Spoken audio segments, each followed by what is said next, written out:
What's up mga ka-Big Bites? Hinebra big announcement, hindi na babalik si Brownlee.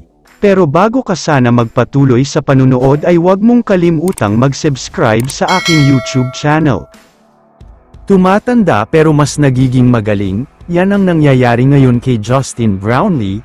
36 years old na siya pero parang bumabata. Dahil habang tumatagal ay mas lalo pa siyang gumagaling. Para sa mga hindi nakakaalam, nakapasok na ang team ni Brownlee na Polite Jaya sa semifinals, sa katunayan pa nga niyan ay nakuha na nila ang 1-0 series lead, matapos na naman maging bida sa laban na ito si JB. Lahat talaga ng mga fans sa Indonesian Basketball League ay kilala na itong si JB, sikat na talaga siya doon, at ang mismong team pa nga niya na Polite Jaya ay gustong-gusto ang performance na pinapakita niya.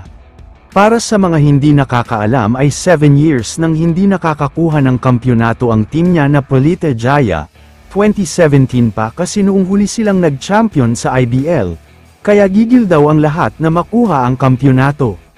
Kaya naman ayon sa mga source, ginagawa daw ng Polite Jaya management ang lahat para hindi na umalis pa si Brownlee sa kanila. Mas lumakas daw kasi sila noong dumating siya sa kanila, sobrang hirap na daw nilang talunin ngayon.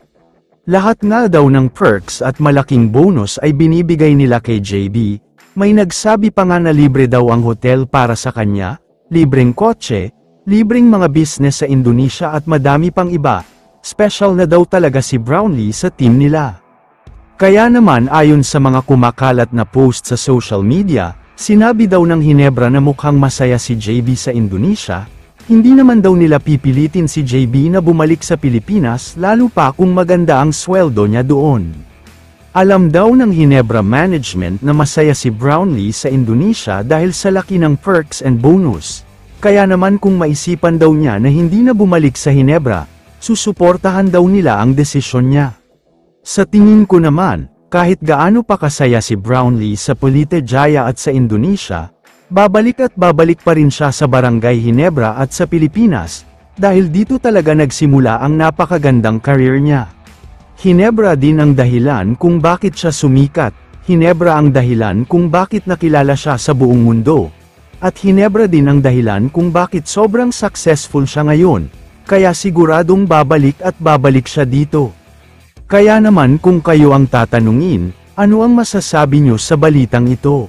I-comment mo naman ang opinion mo tungkol sa tanong na ito. Dito na muna nagtatapos ang video na ito. Maraming salamat sa panunood mga ka-Big Bites. God bless sa inyong lahat.